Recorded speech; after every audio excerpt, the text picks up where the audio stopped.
You guys ever have days where you have something to get done, but then things just keep coming up? That's exactly what my day has been like today. My entire goal for today was to film this video. And so I'm finally sitting down at 10:10 p.m. on a Friday night to edit this video for you guys. So I hope you like it. Adobe came out with their spring 2019 update at the beginning of this month, and there's been a feature that a lot of people have been talking about. It's the content aware fill in After Effects. If you're familiar with Photoshop, then you know that you can go in and you can already use a content aware fill mask on your Photoshop pictures. But there hasn't been a way until this update to do it in video, which they added into After Effects. So now there's a way to go into your video clips in After Effects and you can mask that subject out and basically just delete them all together. It's a pretty cool feature. So what I'm gonna show you in this video is how to use that mask and use that content aware tool to erase people out of your video footage. And then I'm gonna show you guys some examples of where it works really well and then some examples of where it doesn't work so well. Let's get started. So first thing you're gonna do is load your clip into After Effects. If you don't know how to do it, it's actually super easy. All you're gonna do is inside Premiere, you're gonna find the clip that you wanna edit in After Effects and use that effect on, and you're gonna right click that clip, and you're gonna scroll down to where it says replace with After Effects composition. Just select that and it will automatically open up After Effects and it'll load that clip in there. And then when you're done with that clip in After Effects, you can just hit save and it'll save it into Premiere. It's actually pretty cool. Okay, so inside After Effects, the first thing I'm gonna do is I'm gonna zoom in a little bit. Zoom in a little bit, get close to the subject or the item you're gonna be masking out. And then you're gonna go up to the top left and you're gonna click the pen tool. And then this is just gonna be a super quick example. So you're just gonna create a mask around what you're gonna be masking out. In this case, I'll be masking out my friend on a scooter. And then it's gonna fill the entire background with a checkerboard basically. What you're gonna wanna do is go down to this bottom left section and you're gonna expand, click that arrow to expand out the mask and then click the mask arrow.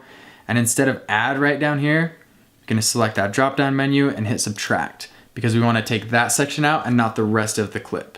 Because this is a moving clip, we can't just leave the mask in place. We have to actually track it with the subject as it moves. And so what we're gonna do is we're gonna click the drop down menu on the mask, and then we're gonna select the little stopwatch by mask path. And then we're just gonna track the subject with the mask. And again, this is like a pretty quick example, so I'm not gonna be like super precise, but you could get a lot more precise than this. So I'm just gonna go along this clip and periodically as he gets outside of that, I'm gonna drag that clip back over the top of him. And each time as he gets about out of that clip, I'm just gonna raise that mask up a little bit more. You can see right here as he's hitting this little spot of sunlight, you can see the shadow there. You can mask that out as well if you wanted to, and you could get like really detailed and go around that and get around this whole palm tree that's in there. But in this example, I'm just gonna show you like the quick edit of how to do it so you can do it for yourself and you can decide how precise and how exact you wanna get with that. If you do actually wanna see where your subject is at, you can just go over to the mask and you can select none instead of subtract. And then it'll take that checkerboard away and it'll show you where your mask is at. Sometimes it's helpful just to see exactly where your subject is relative to the mask. Okay, so once that person or object or whatever you're masking out has been masked out and you've tracked that mask along the length of the clip, then what you're gonna do is you're gonna use the content aware fill tool to get rid of that. So again, make sure that it is set to subtract under where the mask is at. That way it's just masking that area. And then over here on the right, you have the content aware fill tab. You can open that up. If you don't see the content aware fill, just go over here to window and you can go down to where it says content aware fill. Just make sure it's checked and it'll pop up on the right hand side of the screen. So I'm gonna make the screen a normal size again. We'll fit that back so it's normal. And you have a couple options on the content aware fill. So first option is alpha expansion, and that just dictates how many pixels or how much of a buffer zone you have as you're making that mask. In this case, it was pretty rough and the mask was pretty big. So I'm gonna leave that alpha expansion pretty much exactly where it's at. I'm not gonna mess with it a whole bunch. And then the fill method, you have object, surface, or edge blend. I'm masking out an object, so I'm gonna leave it on object. Most people I feel like are gonna be masking out an object, and I think that's kind of where Adobe's gone with this. Like they've focused it on that specifically because it tends to work a little bit better with objects than it does like lines or surfaces. Last thing is going to be the range. The range, you can do the entire duration of the clip, or if you're just working within a specific area of an overall clip, you can do just the working area. In this example, it doesn't really matter which one I select because the work area is the entire duration of the clip. So I'll just leave it on work area. And once you've gone through and selected those, then you're just gonna click generate fill layer.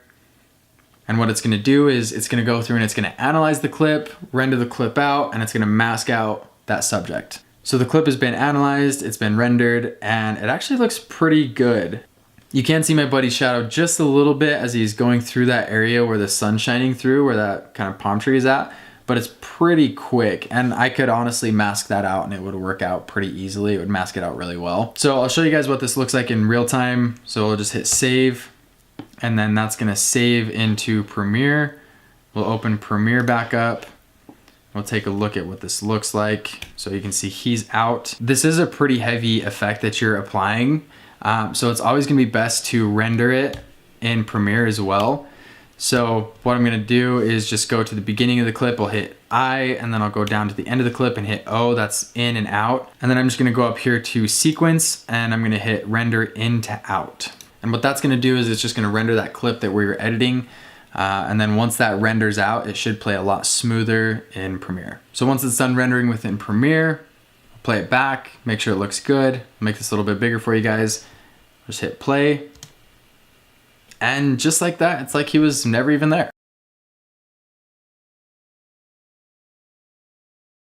Another decent example of when the content aware mask works pretty well is in this drone clip where I'm walking down this beach. So I did try to get a little bit more precise with this clip. I made sure to mask out both myself as well as the shadow that was being cast from the sun the way it was hitting me. So I masked out both myself and the shadow. I used a lot more points, and then I tracked it a lot more closely than I did when I was doing the clip going through the palm trees. And this is how it turned out.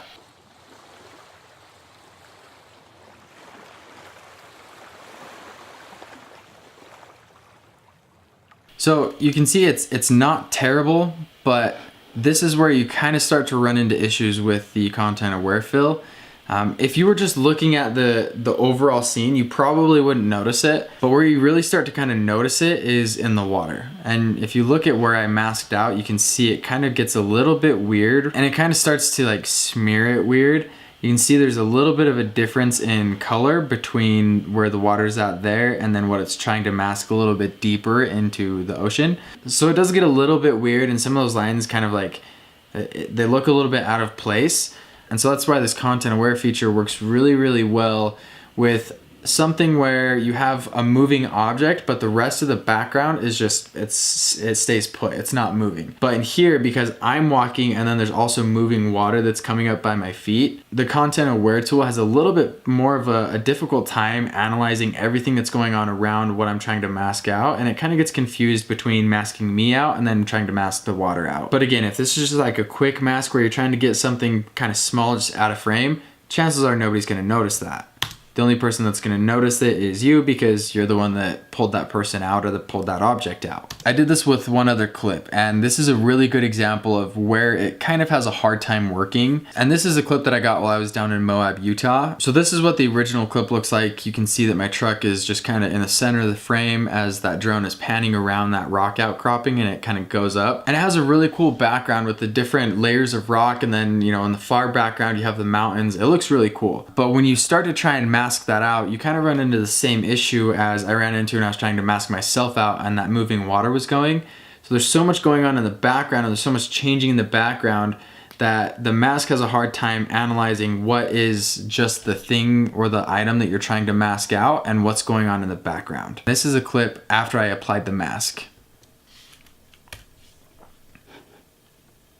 So you can see as the drone is going up and as it's coming over that peak, that's really where some of that confusion starts to come into play. And overall, it did a pretty good job at keeping up with the different layers, the changes in color, and some of the shadows, but it just doesn't work perfectly. And that's totally fine. I mean, the tool is probably something that Adobe is continuously developing and making better. This is the first time that Adobe has launched this into a video platform, and I'm actually really excited about it. I think for what it is, it works really, really well. Even if it does work better with specific types of shots where there's not quite as much changing in the background as well as the subject that you're trying to mask out. But it's something that I think Adobe is gonna make better and better as time goes on, and we're only gonna see this improve. So I love seeing this change from Adobe. I love seeing the progression that they're making, and I think it's just gonna lead to better and better things. So that's it for this video. That is how you use the content aware fill feature in Adobe After Effects. If you enjoyed this video and you wanna see more tutorials like this, whether it's Lightroom, Photoshop, Premiere, After Effects, anything like that, definitely let me know down in the comment section below. I'll probably throw a few more out there just because I had a pretty good time making it. But yeah, thanks a ton for watching, guys, and I'll see you around.